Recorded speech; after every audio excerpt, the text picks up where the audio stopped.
A'udzubillahi minasyaitonirrajim. Bismillahirrahmanirrahim. Okey, hari ini saya Nurul Syazwani binti Rosmawi. Saya nak upload balik video saya yang semalam sebab ada yang bagi tahu saya video saya semalam tu tak clear. Video saya tu gambar blur. Saya minta maaf banyak-banyak. Jadi saya upload yang baru. Saya Nurul Syazwani binti Rosmawi, perancang harta pusaka Islam di Asalihin Trustee Berhad. Jika tuan-tuan dan puan-puan ingin membuat perancangan harta pusaka Islam seperti untuk menulis wasiat, untuk jadikan kami sebagai wasi dalam wasiat, ataupun nak takbir harta pusaka ni, nak takbir harta pusaka ni macam jika ada harta yang terbeku, harta ibu, bapa, datuk, nenek yang telah lama meninggal dunia ataupun yang baru meninggal dunia tapi belum ada pengurusan, maka insya-Allah Asalihin boleh membantu. Juga kami juga ada lain-lain punya documentation dan perancangan seperti ini. Okey, boleh hubungi saya di talian ini. Saya Nurul Syazwani binti Rosmawi. Okey, kita teruskan dengan video yang semalam. Saya minta maaf sangat-sangat semalam 14 hari bulan 2 saya buat pengiraan munasakot yang 2 lapis ni, iaitu pertama simati yang pertama dengan simati kedua. Mungkin video dia blur. Saya tak akan padam video tu. Saya still letak saja di YouTube saya. Tapi saya akan explainkan sekali lagi di video hari ini, iaitu 15 hari bulan 2 2023. Okey, simati yang pertama meninggalkan isteri, anak lelaki, anak perempuan. Okey, isteri dapat 1/8 disebabkan adanya keturunan, adanya zuriat. Maka asabah akan dapat pada anak lelaki dan anak perempuan. Anak lelaki dapat 2 bahagian, anak perempuan 1 bahagian. Macam mana tahu anak lelaki 1 bahagian, anak perempuan 2 bahagian? Kita tengok dalam surah An-Nisa ayat yang ke-11 telah diturunkan menyatakan anak lelaki 2 bahagian, anak perempuan 1 bahagian. Maka 7 ni tak dapat nak bahagi dengan 3 ni. 3 ni hasil daripada bahagian anak lelaki pertama dengan anak perempuan yang pertama ini. Jadi 7 tak dapat nak bahagi dengan 3. Jadi kita darab dengan di sini jadi 3/24. Sebab 24 ni jadi 8 darab dengan 3 juga. Untuk samakan penyebut di bawah, maka untuk anak lelaki 14/24, anak perempuan 7/24, isteri 3/24. Untuk simati yang kedua pula simati kedua ni, lapisan yang kedua, dia merupakan anak lelaki ni. Anak lelaki ni meninggal dunia. Okey, saya ada buat carta di bawah ini. Saya ada buat sedikit susun halu di sini. Simati pertama ni, simati kedua. Simati pertama ada isteri dengan lelaki, anak perempuan. Kemudian simati kedua ni pula meninggal dunia, belum sempat nak bahagi lagi harta. Simati kedua ini meninggal dunia, dia ada isteri dengan anak lelaki serta ibu. Jangan lupa ibu merupakan ahli waris juga. Jangan lupa, sebab ibu merupakan waris utama yang tidak akan terhalang walaupun ada anak lelaki. Kena bear in mind, kena kena tahu benda tu supaya ibu ni tidak tertinggal. Okey, maka ada isteri, ibu dengan anak lelaki. Isteri dapat 1/8, ibu dapat 1/6 disebabkan adanya anak. Kalau ada anak, isteri dapat 1/8. Kalau tak ada anak, isteri dapat 1/4. Kalau ibu kalau dia ada anak, tak kira anak lelaki anak perempuan, ibu akan dapat 1/6. Serta 1/6 ni ibu akan dapat sekiranya arwah ini ada adik-beradik lebih daripada 2 orang, 3 orang, 4 orang, 5 orang, 6 orang. Okey, maka kita buat pengiraan 1/8 dengan 1/6. Kita nak samakan penyebut jadi 24. Maka ini darab dengan 1/8 darab dengan 3, 1/6 darab dengan 4. Okey, seterusnya bila kita dah dapat 3/24, 4/24, 17/24, maka kita nak buat pengiraan munasakot. Kita tulis dulu tuan-tuan dan puan-puan. Kita buat pola pertama, kita tulis yang final tadi. Isteri 3, isteri dapat 3, anak lelaki dapat 14, anak perempuan dapat 7. Okey, seterusnya, okey, yang ni settle yang pertama kita dah tulis. Yang kedua kita tulis pula kita tulis pula untuk si mati kedua, waris dia. Waris dia isteri untuk si mati yang pertama tadi adalah ibu. Jadi kita tulis di sini ibu. Ibu yang anak lelaki ni meninggal dunia, isteri dengan anak lelaki. Maka ibu 4. Jangan tertukar pula dengan isteri ni. Jangan kita tersilap pula.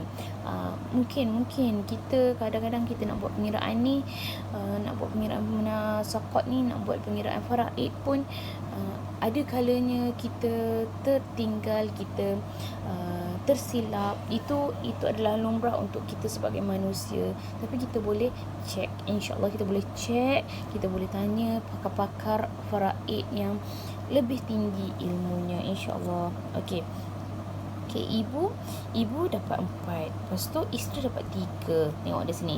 Isteri 3, ibu 4, anak lelaki 17. Maka penyebut di atas 24 juga. Macam mana kita nak selesaikan masalah ini? Sedangkan anak lelaki ni anak lelaki ni dah meninggal dunia. Belum sempat nak bagi 14/4 ni, dia telah meninggal dunia. Maka nak selesaikan macam ni, tuan-tuan dan puan-puan. Okey, 24 ni memang dah ada mula-mula. 24 dah ada. Okey, kita tengok si mati ni ada 14/4. 14 ni kita ambil 14, kita letak ke atas ini. Sebelum ni dia adalah nilai 14. Tapi kita tengok 24 ni dengan 14 ni boleh dibahagikan ke tak? Ada nilai yang boleh kita kurangkan lagi tak, supaya apabila kita darabkan penyebut nanti, penyebut yang munasaqat ni, dia tidaknya menjadi besar. Maka kita tengok 14 dengan 24. Oh, boleh bahagi dengan 2 ni. Okey, maka 14 ni bahagi dengan 2 jadi 7. 24 bahagi dengan 2 jadi 12. Okey, maka di sini pengiraan munasaqat untuk penyebut munasaqat yang baru adalah 12 darab dengan 24. 12 darab dengan 24 ni. Jadi 288. Okey, kita tengok satu persatu. Isteri tadi, isteri untuk si mati yang pertama 3 darab dengan 12. Okey, ni 12 ni, 12 atas ni darab dengan 3. Okey, seterusnya adalah dia dapat juga bahagian dia sebagai seorang ibu. 7 darab dengan 4. 7 darab dengan 4 jadi 64. Untuk anak perempuan pula, anak perempuan untuk si mati yang pertama 12 darab dengan 12 darab dengan 7. 12 darab dengan 7 jadi 84. Okey. Di sini selesai untuk kes kematian yang pertama ini. Okey, selesai untuk waris-waris di sini. Kita tengok waris yang kedua pula, waris si mati yang kedua, iaitu isteri. Tadi ibu kita dah selesai, yang atas ni ibu kita dah selesai. Untuk anak perempuan si mati yang pertama pun dah selesai. Kenapa pula anak perempuan ni tak dapat kat sini? Sebabnya dia terhalang, tuan-tuan dan puan-puan. Dia terhalang, dia terhijab adanya anak lelaki di sini. Okey, isteri dapat 3. 3 darab dengan 7 ni. 3 darab dengan 7 ni. Sebabnya dia dapat bahagian 14 ni. Sepatutnya 3 darab dengan 14. Tetapi kita boleh kecilkan dia kan. Kita boleh kecilkan tadi bahagian dengan 2. Jadi dia di sini jadi 7. 3 darab dengan 14. 3 darab dengan 7 jadi 21. Di sini pun sama. 17 darab dengan 7 jadi 119. Boleh tak Wani? Saya tak nak lah kecilkan. Saya nak letak 14 juga kat sini. Kat sini saya nak letak 24 juga. Boleh, tuan-tuan dan puan-puan. Boleh, terpulang kepada masing-masing punya cara, masing-masing punya pengiraan, masing-masing punya kaedah. Ini kaedah yang saya pelajari, yang saya rasa mudah, yang saya rasa lebih senang untuk faham, walaupun munasaqat ni dia agak tricky sikit. Okey, di sini kita tambah terus. Isteri akan dapat 64. Apabila kita tambah 36 ni tambah 28 jadi 64. Untuk anak perempuan dapat 84, untuk isteri dapat 21, untuk anak lelaki dapat 119. Jadi inilah, maka inilah jawapannya. Ini 64 per 288, 84 per 288, 21 per 288, 109 per 288. Ini adalah pengiraan untuk munasaqat. Munasaqat ni dia macam ni. Kematian berlapis ni macam ni. Apabila seseorang itu meninggal, belum sempat nak dibahagikan, belum sempat nak agih-agihkan hartanya, berlakunya kematian yang kedua pula, berlaku pula kematian ketiga, berlaku pula kematian keempat, berlaku pula kematian kelima, dan ia agak memeningkan pengurusan sesiapa yang menguruskan, dan juga memeningkan kepala ahli waris. Ia sepatutnya dielakkan lah. Tapi kalau kita tak dapat nak elak, macam mana tuan-tuan dan puan-puan? Contohnya tak dapat nak elak tu macam kalau kes tsunami, kes gempa bumi baru-baru ni di Syria dengan Turki, kalau berlaku seperti itu, kita tak dapat nak elakkan.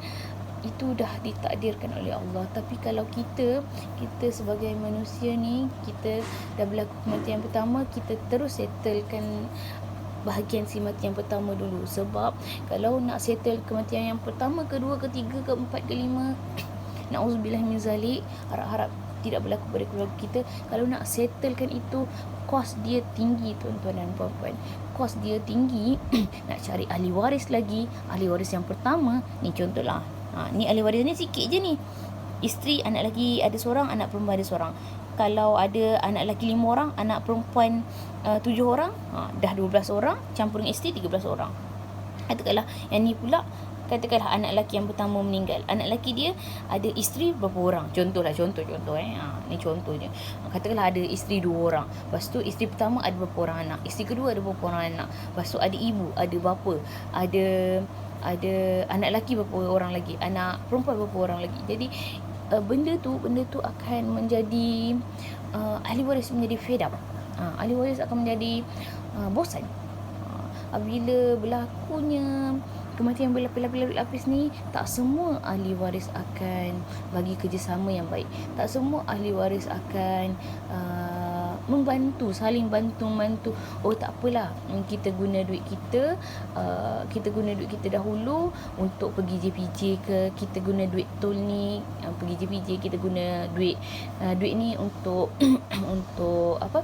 Kita guna duit aku dululah untuk pergi JPJ, kita guna duit aku dululah untuk bayar tol, kita guna duit aku dululah untuk bayar minyak. Sangat jarang ahli waris akan bagi kerjasama yang baik.